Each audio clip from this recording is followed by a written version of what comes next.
Sonrisa en la boca, veneno en el corazón. ¿Qué tal? Sonriso en la boca, veneno en el corazón. Y yo le voy a invitar a usted a abrir la palabra de Dios en el Antiguo Testamento, en el libro de los Salmos, Salmos capítulo 1, y vamos a dar lectura del versículo 1 hasta el versículo 6. Y dice así la bella, la hermosa y la inalterable palabra de Dios. Bienaventurado el varón que no anduvo en consejos de malos, ni estuvo en camino de pecadores, ni en silla de escarnecedores se ha sentado, sino que en la ley de Jehová está su delicia y en su ley medita de día y de noche. Será como árbol plantado junto a corrientes de aguas que da su fruto en su tiempo y su hoja no cae y todo lo que hace prosperará. No es así los malos, que son como el tamo que arremata el viento. Por tanto, no se levantarán los malos en el juicio, ni los pecadores en la congregación de los justos. Porque Jehová conoce el camino de los justos, mas la senda de los malos perecerá. Que el Señor bendiga esta porción de su palabra. Si usted prestó atención, a muchos de nosotros lo conocemos de memoria, este salmo, ¿verdad? Pero si usted prestó atención a la lectura de hoy, usted habrá notado que el versículo 1, el versículo 4, el versículo 5 y el versículo 6, específicamente, hablan de los malos. ¿Sí? ¿Está conmigo? Ahora la pregunta es, ¿qué quiere decir o qué quiere ser o qué es una persona mala? Bueno, de acuerdo al diccionario, una persona mala es una persona que carece de bondad, que daña y que tiene malas costumbres. Lo vuelvo a repetir. Una persona mala es una persona que carece de bondad, que daña y que tiene malas costumbres. ¿Qué es lo que hace qué es lo que hace que una persona sea mala? Me está siguiendo, ¿verdad? ¿Qué es lo que hace que una persona sea mala? O con veneno en su corazón. Quizás lo que es malo para mí no es malo para usted, ¿verdad? Todo depende, ¿sabe de qué? Creo que tiene que ver con la persona que nos destruyó la vida. Y esa persona que me destruyó la vida a mí, para mí, esa persona es una persona mala. No necesariamente esa misma persona es mala para usted, ¿me está entendiendo, verdad? Muy bien. En Génesis, hay una historia en Génesis, específicamente en el capítulo 4, del primer hombre malo. Y todos lo conocemos. Y ese hombre malo se llamó ¿cómo? Caín. Muy bien. ¿Qué de teólogos que tenemos aquí? Génesis capítulo 4, versículo 1, vamos a refrescar un poquitito la memoria, dice de esta manera. Conoció Adán a su mujer Eva, ¿es verdad? Sí. La cual concibió y dio a luz ¿a quién? A Caín. Y dijo, por voluntad de Jehová he adquirido varón. A veces nosotros leemos la escritura y no le prestamos atención específicamente a las palabras. La leemos de corrido, lo damos por hecho y hay cosas que nos llaman la atención, que quizás sean nuestra necesidad, y hay cosas que las pasamos por alto porque no nos llaman la atención. Pero yo les voy a explicar un poquitito este versículo para que lo podamos entender o qué quiere decirnos Dios en esta mañana. Cuando nació Caín, Eva pronunció unas palabras. Usted mismo las estuvo leyendo ahí. Palabras de agradecimiento diciendo, por voluntad de Jehová he adquirido varón. ¿Es verdad? Así es. Ahora, parece que cuando nació Caín, había regocijo, había alegría en la vida de Adán y en la vida de Eva. Era el primer hijo que tenían y había mucha algarabía. Pero fíjense en ustedes que no sucedió lo mismo cuando nació Abel, el segundo. Si usted lee la escritura, ella no dice, por voluntad de Jehová he adquirido varón otra vez. No lo vuelve a repetir. No hizo comentario y parece que no hubo ni festejo ni algarabía como lo hizo con Caín. Todos sabemos que después Caín mata a su hermano Abel. Conocemos la historia. ¿Por qué lo mata a su hermano?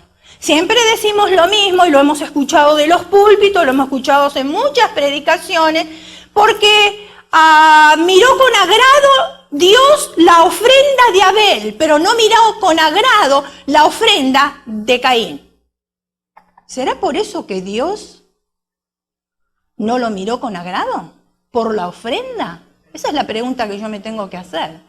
¿Será la ofrenda el problema que Dios no miró con agrado a Caín?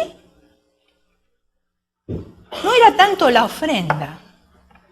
Eso no era tan importante. Había rechazado a Caín por la actitud interna que él tenía. Por eso Dios rechaza, por la actitud interna, no por la ofrenda. Tenga cuidado.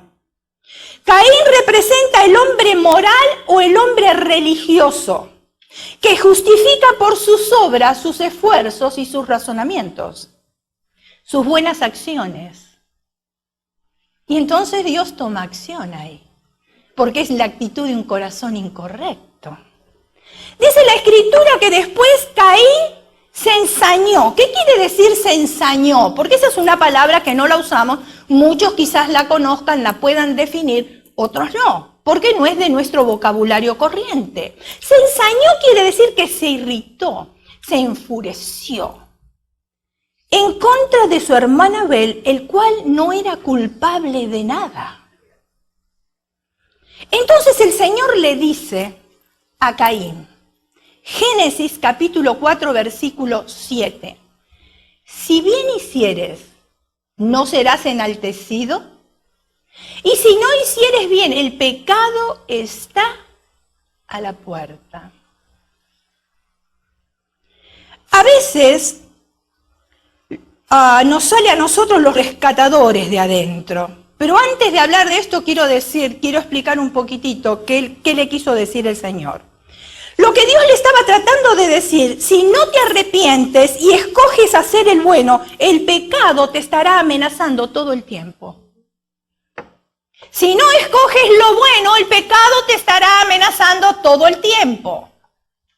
Pero a veces a nosotros nos salen los rescatadores de adentro.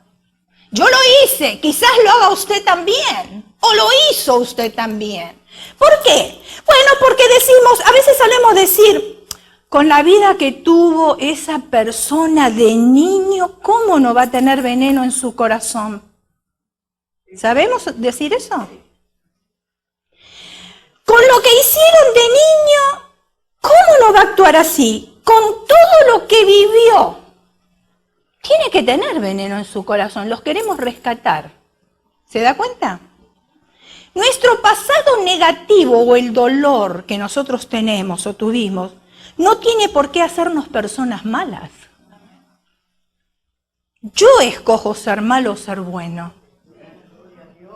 ¿Cuántas personas hemos conocido que han tenido un pasado triste y sin embargo son personas maravillosas, buenísimas? Porque escogieron ser buenos. O sea, uno es bueno o es malo por decisión propia. Si uno no hace algo y se equivoca, o hace algo mal y se equivoca, tiene la oportunidad de arrepentirse.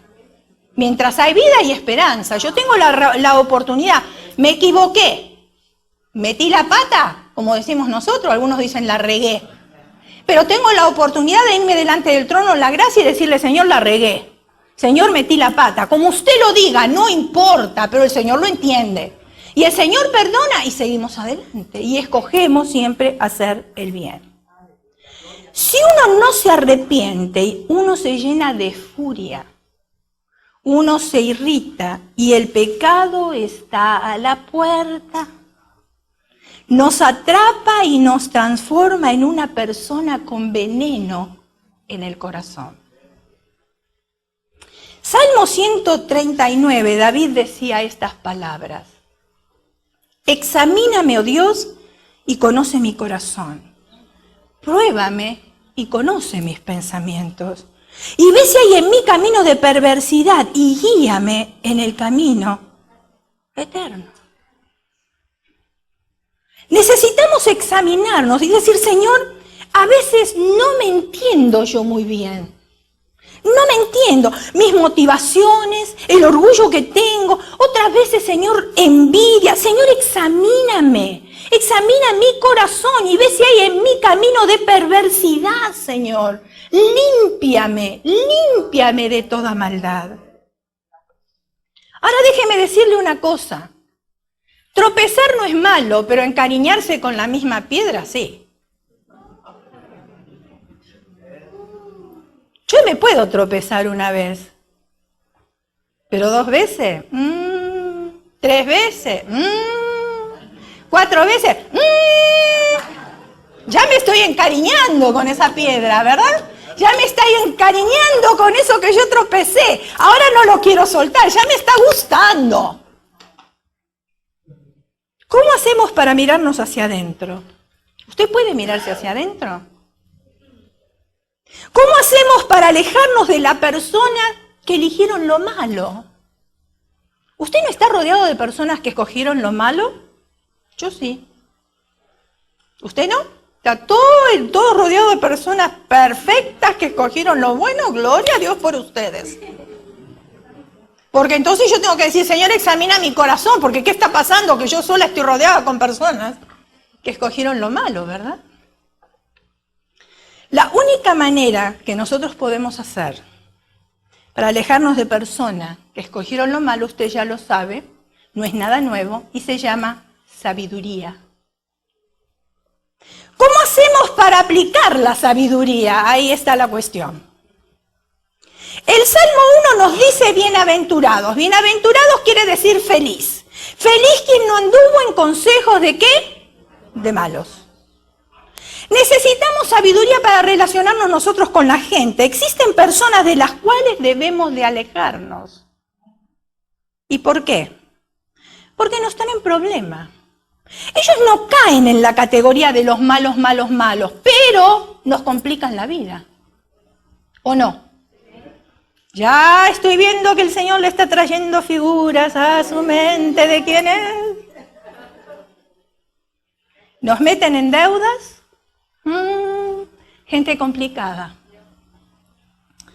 Tenemos que hacer lo mismo que hizo Jonás. ¿Ustedes se acuerdan? Jonás se quedó dormido y el mar estaba embravecido. Y aquellos marineros le dieron un empujoncito a Jonás y al agua. Bueno, nosotros vamos a hacer lo mismo. Le vamos a dar un empujoncito a esas personas con mucho amor que nos complican la vida para quitarlos de nuestro alrededor. La Biblia nos enseña que cuando aquellos marineros echaron a Jonás al agua, ¿qué sucedió? El mar se aquietó. ¿No será que el empujoncito con amor que tenemos que dar nosotros también nos aquieta el mar? Que en este momento estamos viviendo. Por ejemplo, tenemos que alejarnos de las personas que alimentan nuestra debilidad. Tenemos que tener sabiduría para alejarnos de esas personas que alimentan nuestra debilidad. Si mi debilidad es hacer compras compulsivas, ¿cómo yo me voy a rodear con otras personas que lo único que hacen, y especialmente las mujeres, pónganse en contento los varones, no las tengo con ustedes, sino con mi propio grupo, las mujeres, ¿cómo nos podemos juntar con mujeres que van de negocio en negocio? Me están alimentando mi debilidad. No puedo yo unirme a esas personas. Tengo que alejarme de esas personas. ¿Por qué? Porque no quiero que mi debilidad me la aumenten más todavía. Tenemos que alejarnos de las personas que no entran en la categoría de los malos, pero que sí alimentan nuestras debilidades. Si yo tengo problema con mi cónyuge y soy estómago resfriado, ¿entiende esa expresión? ¿No la entiende? Se la explico. ¿Sabe qué quiere decir estómago resfriado? ¿Vio cuando usted tiene gripe, usted estornuda, todo el mundo sabe que usted tiene gripe?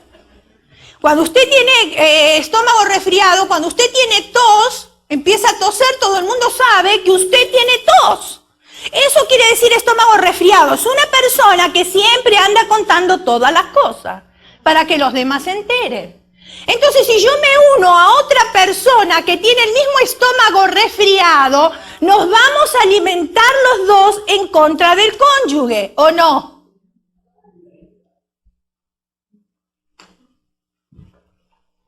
¿Me tengo que alejar de esas personas?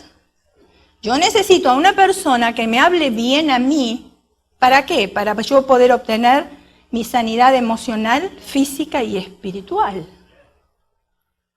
Si mi debilidad es la bebida, yo no debo acompañar a nadie que le guste beber o que me invite a ir a happy hours. Peor todavía, porque como la bebida ahí está más barata, entonces se compran 2 bebidas al precio de una, imagínense. No puedo, tengo que alejarme. Tengo que decir gracias, pero no voy, porque no voy a atentar a mi debilidad. Hombres que tienen debilidad con las mujeres y se juntan con otros que tienen debilidad con las mujeres, imagínense. Hombres que miran pornografía y se unen a otros que miran pornografía. La debilidad. La debilidad. Hay una etapa en nuestra vida en la cual ya nosotros conocemos perfectamente cuáles son nuestras debilidades. No las ignoramos. Todos tenemos un talón de Aquiles, un lado débil. Y el enemigo lo conoce muy bien y va a trabajar siempre en ese talón de Aquiles para hacernos caer. El problema no está en la otra persona, el problema está en las decisiones que yo tomo. Porque muchas veces le echamos la culpa a la otra persona. Es que no, es que me invitó. Es que no, es que me dijo. Es que me tentó. No, que me invitó. Pero ¿y dónde está mi decisión propia, mi voluntad? ¿Dónde está? ¿Yo me dejo convencer por cualquiera? ¿O soy una persona firme que tengo convicciones morales y espirituales y cuando no me conviene digo no? No, porque no me conviene, porque me están tentando. Siempre voy a rodearme con personas que son de influencia en mi vida, tanto sean buenas o tanto sean malas. Pero yo soy responsable de mis decisiones. No le puedo echar la culpa a nadie. No le puedo decir a nadie, esa persona me metió en eso, esa persona se metió en mi vida. No, porque yo tengo la autoridad para alejar a esa persona de mi vida. Y yo no estoy diciendo que la alejemos de malos modos o decir, no, contigo no quiero tener relación porque no me conviene. No, con sabiduría voy a alejar a esa persona porque a mí no me conviene. Tengo que alejarme de las personas criticonas. Miren qué lengua, la enroscan.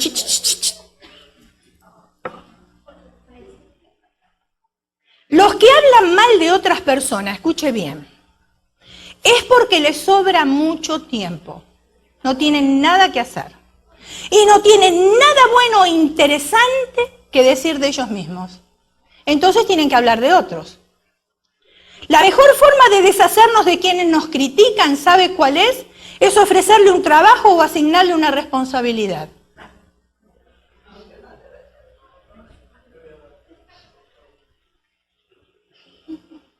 Ahora, ¿cómo nos vamos a alejar nosotros de las personas que tienen veneno en su corazón? Porque dijimos que si estas personas no caen en la categoría de ellos, de tener veneno en su corazón, pero de todas maneras tenemos que alejarnos. Ahora, ¿cómo nos vamos a alejar de las personas que tienen veneno en su corazón? ¿Quiénes son las personas primeramente que tienen veneno en su corazón? Eso es lo que usted quiere saber, ¿verdad? Son personas manipuladoras, escuche bien, que tienen un plan de maldad ya programado, armado. Son personas que todo el tiempo nos hacen sentir culpables. Son las personas que nos sacan las cosas, pero nunca nos dan nada. Quizás usted piense, bueno, pero si yo me tengo que alejar de este, me tengo que alejar del otro, me tengo que alejar del otro, usted me está diciendo que me tengo que quedar sola. Bueno, yo no lo sé. Yo no sé con qué personas usted se rodea, usted sabrá. Yo sé con quién me rodeo y a quién tengo que dejar. Y si me tengo que quedar sola, pues me quedaré sola. ¿Qué ¿Qué es alejarse? Porque esa es otra palabra. A veces cuando decimos nos alejamos, ¿qué es alejarse? Porque otra vez, no es decir, ay no, tú eres malo, tú tienes veneno en tu corazón, no, yo no te quiero, no. No es esa la manera, dijimos que con sabiduría lo vamos a hacer. Pero entonces, ¿cómo me alejo yo de esa persona? ¿Qué es alejarme? Tomar distancia y alejarme de personas complicadas mejoran la salud. Escuche la clave para ser un hombre o una mujer más sabia del mundo. Es que esa persona con veneno en su corazón salga de nuestro mundo emocional. No dije de nuestro entorno, dije de nuestro mundo emocional. Y le voy a explicar para que usted me pueda entender. ¿Cuál es mi mundo emocional? ¿Cómo la tengo yo que quitar de mi mundo emocional? Quizás estemos rodeados nosotros de varias personas con veneno en el corazón, o quizás una. Y puede ser en nuestro mundo laboral. Y usted me dice, bueno, pero sí, yo reconozco que tiene veneno en su corazón, pero yo necesito trabajar. Yo necesito el sueldo. ¿Cómo hago yo ahora para alejarme de esta persona? Y usted tiene razón, pero vamos a seguir. Sacar a las personas con veneno en su corazón de nuestro plano emocional es tomar una distancia. Quizás usted tenga una persona que tiene veneno en su corazón en su propia casa. Y usted va a decir, pero ¿cómo voy a hacer? Si es familiar, es una persona llegada, ¿cómo hago yo ahora para tomar distancia en esto? Está difícil, ¿no es cierto? Usted me la está poniendo complicada. Yo ya veo que ustedes están pensando eso. Pero déjeme explicarle lo que es sacarla de las emociones. Si esa persona está en el mundo laboral o social, uno lo puede manejar y una vez que esa persona entra en nuestro mundo emocional, empezamos a sentir, escuche bien, por eso usted se va a dar cuenta si esa persona entró en su mundo emocional. Y estoy hablando de personas con veneno en el corazón. Usted va a sentir culpa por lo que dijo, usted va a sentir culpa por lo que hizo, usted va a estar pensando qué está pensando la otra persona o cómo se siente la otra persona. Ya le involucró en sus emociones, ¿me está entendiendo? ¿Sí o no? Ok. Estas personas con veneno en el corazón, déjeme decirle que no tienen emociones. No tienen emociones. No saben lo que es la culpa, no saben lo que es la angustia. No saben lo que es la bondad, no saben lo que es el bien, no piensan en el prójimo. Y como no conocen esos sentimientos, podemos tratarlos como queremos porque nunca los vamos a lastimar. No hay manera de molestar a esas personas porque no tienen emociones. Yo le voy a dar 3 ejemplos que me ha tocado vivir a mí, para que usted lo pueda entender. Nosotros teníamos un matrimonio amigo. Ella, una persona muy fina en su porte, muy elegante, muy educada, bellísima. Cuando hablaba era una persona de sabiduría.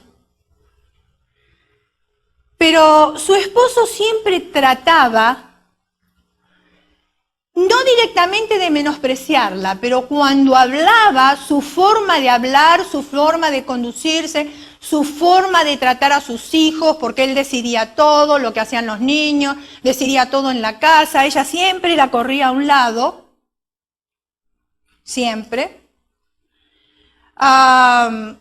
Él hacía cosas que realmente no le interesaba, si a su esposa le dolía, si la lastimaba, no le interesaba. ¿Por qué? Bueno, porque cometía adulterio y nunca pensó si a la esposa le dolía o le lastimaba, etcétera, etcétera. Para cometer adulterio no se comete de la noche a la mañana, se programa. Se arma, se piensa, se estudia y se actúa. ¿Sí o no? No solamente eso. Tenía la costumbre de decirle a la esposa, me voy a trabajar, y ese día se iba a Las Vegas y pasaba todo el día en Las Vegas jugando, tomaba el avión y volvía en el avión y la esposa pensaba que estaba en el trabajo. Ahora dígame, ¿no tenía veneno en el corazón esa persona? ¿Una persona con un comportamiento como ese? Después de muchos años nos volvimos a encontrar.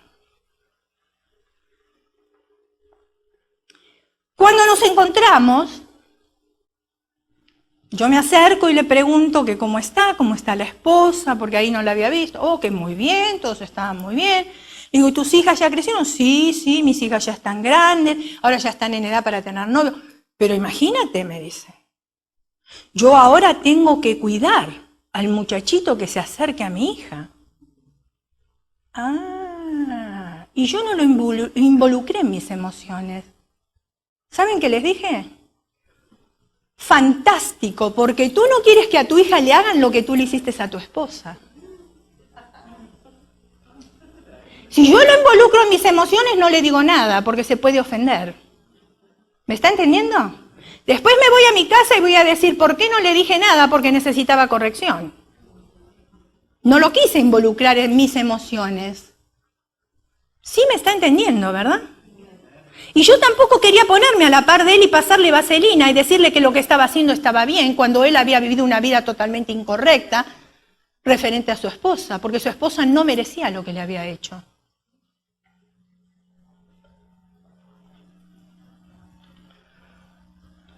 Haciendo unos trámites,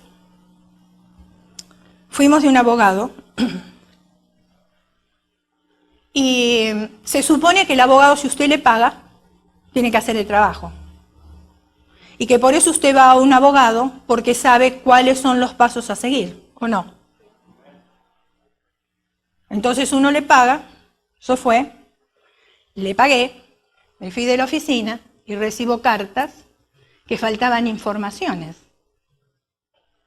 Entonces cuando lo llamo, me contesta mal. ¿Él se pensó que me iba a impactar a mí por su título? Muy equivocado. Y yo no lo envolví en mis emociones y le dije un momentito. Yo a usted le pagué para que usted haga el trabajo y usted el trabajo no lo está haciendo, así que a usted a mí no me va a tratar de esa manera. Podía haber dicho, es abogado, ahora me va a detener los trámites, no va a hacer lo que yo le digo. No, ¿me está entendiendo? No. Las cosas que son justas son justas. Si él tiene veneno en su corazón, que se guarde su veneno. Pero yo no me voy a involucrar con él en sus emociones. Estuvimos en un seminario hace muchos años atrás. Estábamos predicando y a mí me tocó hablar del perdón. Y cuando termino de hablar, nos fuimos a la mesa de los materiales. Se me acerca un hermano que había escuchado la predicación y me dice, ¿puedo hablar con usted? Le dije, sí, por supuesto. Me dice, mire, yo no estoy de acuerdo con usted en cuanto al perdón porque yo no puedo perdonar a mi esposa. Le dije, discúlpeme, usted no tiene que estar de acuerdo conmigo, usted tiene que estar de acuerdo con la palabra de Dios. Porque usted tiene que perdonar y yo también, no es algo que yo inventé, es algo que la palabra de Dios dice. Entonces usted tiene un problema, pues si no puede perdonar. No, es que yo no la quiero perdonar y yo no la voy a perdonar. Le estoy diciendo que no lo dije yo, lo dice la palabra de Dios. Y si usted no quiere obedecer a la palabra de Dios, usted se va a ver en problemas con Dios, nada más. Usted haga lo que quiera, nadie está obligado a hacer nada. Yo tomo la decisión. No porque me escuchó, tenía que ir. Era la convicción del Espíritu Santo que habla. Usted escucha el mensaje, hermano, y si usted tiene convicción del Espíritu Santo, usted va a salir de aquí y usted lo va a poner en práctica. Pero si usted no tiene convicción y sigue con sus paradigmas mentales, a usted no le va a interesar lo que escuchó. Y lo corre de lado, ¿me está entendiendo? Entonces le dije, discúlpeme, es que yo no puedo, es que yo no siento. Le dije, ¿sabe lo que significa siento? Sentimiento es una palabra compuesta, sentimiento, que lo que usted está sintiendo le está mintiendo. De todas maneras, yo no siento. Le digo, pero nosotros los hijos de Dios no nos basamos en sentimiento, nos basamos en obediencia. Hay un montón de cosas que yo no siento hacer, pero las tengo que obedecer si quiero recibir bendición. ¿O no? ¿O a usted le gusta todo lo que Dios le pide? ¿Verdad que no? Claro que no, nos cuesta ponerlo en práctica. Pero si yo quiero recibir bendición, entonces no me baso por mis sentimientos y obedezco a la palabra de Dios. Bueno, me repitió tanto, lo siento, que yo ya me agarró la italianada. ¿Sabe lo que quiere decir eso, no? Los italianos somos de sangre hirviendo. Entonces agarré y le dije, ¿sabe qué? Mire, Yo en este momento siento de darle una trompada a usted, ¿qué le parece? Pero si nos vamos a basar por sentimiento, él no me lo podía prohibir. Él no sentía perdonar a su esposa y yo sentía darle una trompada. ¿Cuál era el problema? Pero no lo envolví en mis emociones, escúcheme bien, porque yo podía haber dicho, uy, ahora ya no va a escuchar más el programa de radio, ¿qué va a pensar de mí si yo le digo esto? Y etcétera, etcétera. No. Entonces quitarlo de las emociones. Y usted se va a su casa y está usted en paz. Muy bien, sigamos. ¿Saben por qué estas personas se acercan a nosotros? Porque les extraña, estas personas que no tienen sentimientos se acercan a nosotros. ¿Por qué? Porque ellos se extrañan. ¿Cómo puede ser que una persona tenga emociones? Porque ellos no tienen, no las sienten. Entonces, ¿cómo puede ser? Y ellos quieren copiar, pero copiar para manipular. Ahí está el secreto de las cosas. Contaba una joven que cada vez que ella lloraba, su novio ni la abrazaba, ni la consolaba, porque no podía entender por qué lloraba. ¿Por qué lloraba por una película? Él no lo podía entender. ¿Por qué lloraba por el perro? No lo podía entender. No podía entender por qué ella lloraba, porque sentía compasión por alguien. Porque él no tenía emociones, no tenía sentimientos y no podía entender los sentimientos de su novia. ¿Y saben por qué muchas personas se relacionan con personas que tienen veneno en su corazón? Ahora el otro lado opuesto. Dijimos que ellos se quieren copiar.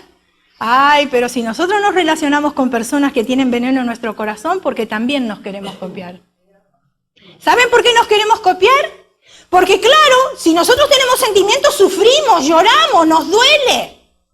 Y pensamos, pero estos son fríos, ¿cómo lo harán? Pero no dicen nada, ¿cómo lo harán? Yo quisiera ser así, ¿usted no dijo? ¿Lo dijo algunas veces? Yo quisiera ser así como esa persona que no le importa nada, que es fría, que le da lo mismo, cualquier cosa. Porque nosotros también nos queremos copiar. Entonces nos acercamos a esas personas porque queremos aprender lo que ellos hacen.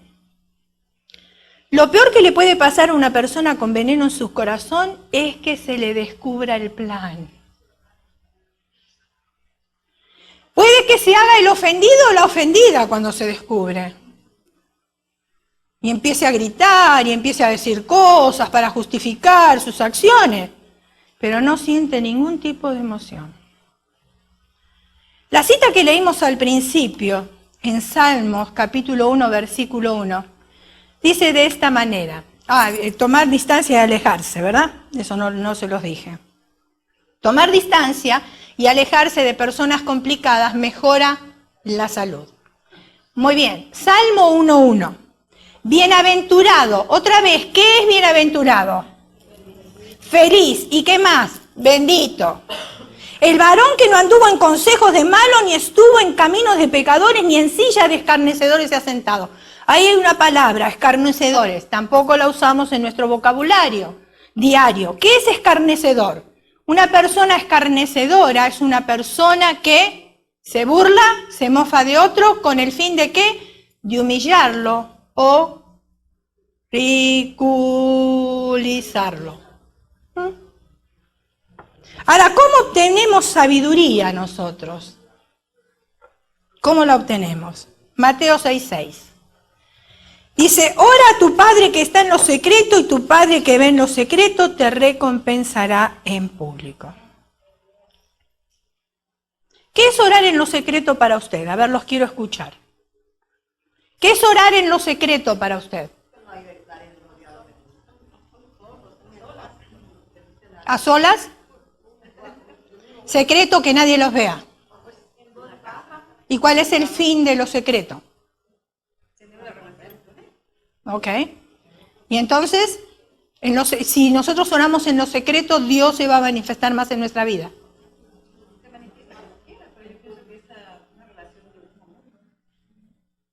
Ok, pero entonces, ¿por qué oramos en lo secreto? Eso es lo que yo quiero saber. Porque oramos en público, sí, eso está bien. Pero ¿por qué también oramos en lo secreto? ¿Por qué?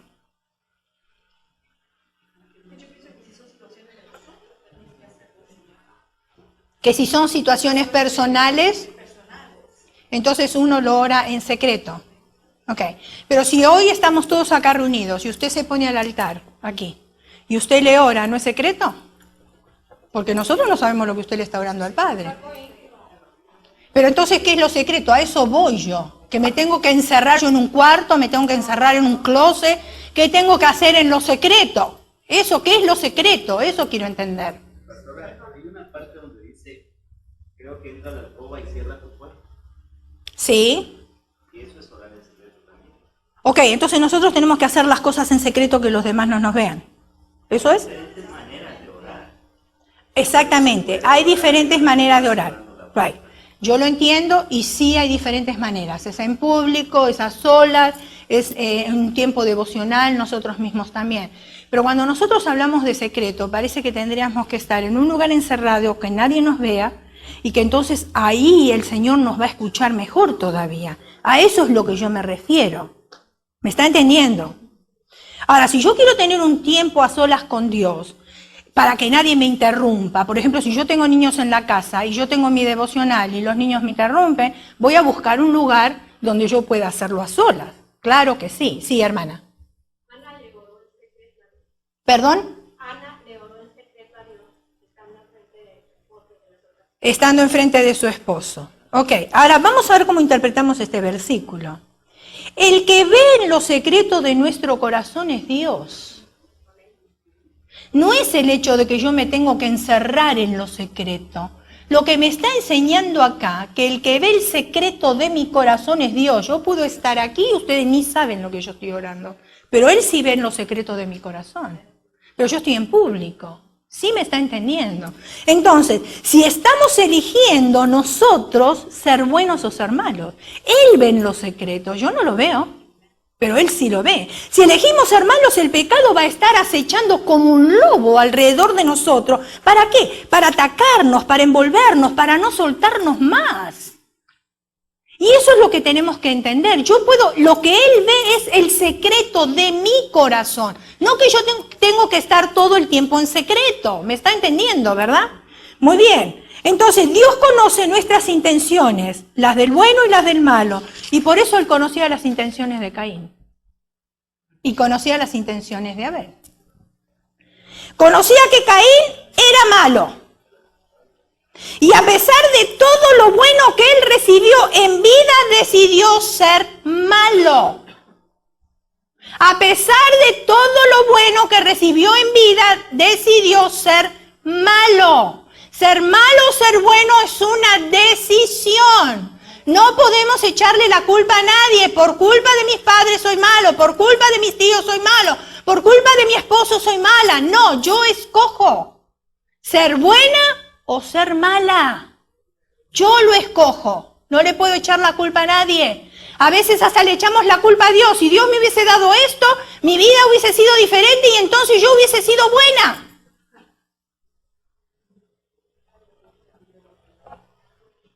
Abel, a pesar de no haber recibido demasiadas cosas, decidió ser bueno. Cuando estamos a solas nosotros con el Señor, tenemos que decirle, dame sabiduría, Señor. Muéstrame si hay algo que yo tengo que cambiar. Pero no como una cosa obsesiva. Señor, ¿qué es lo que yo tengo que cambiar? ¿Qué es lo que yo necesito cambiar? Con el único que nosotros podemos abrir nuestro corazón y desnudarnos espiritualmente es con Dios. No hay otra persona aquí en la tierra. Dios es el único. Él nos va a entender. Lo que estamos atravesando, lo que estamos pasando, nuestras angustias, nuestros dolores, nuestros sentimientos, Él nos va a entender. ¿Cómo actuó Jesús con los que tenían veneno en su corazón? Porque Él es nuestro modelo. Y vamos a ver cómo actuó Él con aquellos que tenían veneno en su corazón. Ustedes recuerdan que estaban los fariseos, los saduceos y los escribas, ¿sí recuerdan? ¿Qué hacen estos tres religiosos? Porque ellos conocían la ley muy bien. Pero ¿qué hacen con estos tres religiosos? Le traen a una mujer sorprendida en adulterio, recuerdan el pasaje. Y le dijeron a Jesús, escuchen, la ley dice que hay que apedrearla. ¿Tú qué dices? ¿Ellos querían hacer justicia con la mujer? ¡No! Ellos querían tentar a Jesús. ¿Por qué le dijeron, ¿y tú qué dices? Querían ver si él cumplía la ley. Veneno en el corazón. No querían hacer justicia. Mi pregunta es, ¿por qué no lo trajeron al adúltero también que trajeron a la mujer? Claro, porque la ley decía que a la mujer había que apedrearla, pero ¿el hombre qué? ¿Se lavaba las manos como Pilato? ¿Por qué no los trajeron a los dos? Porque los dos merecían ser apedreados. Pero Jesús, el sabio de sabios, dice que él se agachó. Algunos dicen que se sentó. No importa qué posición tenía. Estaba agachado y con su dedo escribía en tierra. No sabemos si estaba escribiendo o qué escribía, porque la Biblia no lo dice. Dice solamente que con su dedo estaba escribiendo en tierra. ¿Qué escribió? No sabemos. Pero con esa actitud, Jesús les estaba diciendo, yo no me voy a envolver con el plan maligno de ustedes. Lo que ellos están haciendo, lo que estaban haciendo no era en contra de la mujer. Ellos querían tenderle una trampa a Jesús. Querían ver si Jesús cumplía la ley. Porque ellos decían que Jesús había venido a abrogar la ley. ¿Ustedes se acuerdan? Jesús ni siquiera se puso de pie, se quedó en la misma posición. En la misma posición para responderles. No les dio autoridad a ellos de ponerse de pie y mirarlo ojo a ojo. No, porque la autoridad la tenía él. Y los que tenían veneno en su corazón eran los otros. Entonces dice que Jesús dijo estas palabras. El que de vosotros esté sin pecado, sea el primero en arrojar la primer piedra. ¡Qué sabiduría! ¡Wow! ¿Jesús podía haberse envuelto en emociones con ellos? ¿O no? Eran conocedores de la ley. Sin embargo, Jesús no se quiso envolver en sus emociones. Y fue directo a donde más le dolía. El que esté sin pecado, que tire la primer piedra. Dice la Escritura que los fariseos, los saduceos y los escribas se iban de ese lugar. Pero como no venían a acusar a la mujer, no le querían tender una trampa a Jesús, ¿por qué se fueron? ¿Por qué no hicieron las dos cosas? ¿Por qué? ¿Se preguntó ustedes por qué se iban? ¿Se preguntó alguna vez cuando leyó la Escritura por qué se fueron? ¿Será que sintieron culpa? ¿Será que sintieron angustia? No, ninguna de las dos cosas sintieron. Porque las personas que tienen veneno en su corazón ni sienten culpa, ni sienten angustia, ni sienten nada. Se fueron porque Jesús les descubrió el juego. Y cuando nosotros descubrimos el juego de la persona que tiene veneno en su corazón, se aleja de nosotros. ¿Qué hizo Jesús con la mujer? ¿Ella había cometido un error? Sí. ¿Usted cometió error? Yo sí. Todos cometemos errores. Pero Él conoce las intenciones del corazón y con ella usó la misericordia. No fue lo mismo que con aquellos que tenían veneno en su corazón. Con ella usó la misericordia. Aquel que no quiere abrazar el pecado, Dios usa la misericordia. Le dice a la mujer, ¿quién te condena? Pasaje muy conocido. ¿Quién te condena? ¿Acaso ves alguno con veneno en su corazón que te condena? No dice eso la Biblia, lo estoy parafraseando. Cuando uno puede vivir sin condenación en su mente, es maravilloso. Jesús le dijo, ni yo te condeno, sé libre y no peques más. Los fariseos, los saduceos y los escribas podían haber escogido ser libres y ser buenos, pero no lo escogieron, no quisieron. Judas podía haber escogido, tampoco lo hizo. Prefirió tener veneno en su corazón y entregar al maestro. ¿Tenía oportunidad para que el Señor le perdonara? Sí, como cualquiera, pero no quiso. Tenemos que aprender a ponerle límite en nuestro corazón y límites a las emociones. Esta persona no forma parte de mi mundo emocional y tenemos que salir del dolor.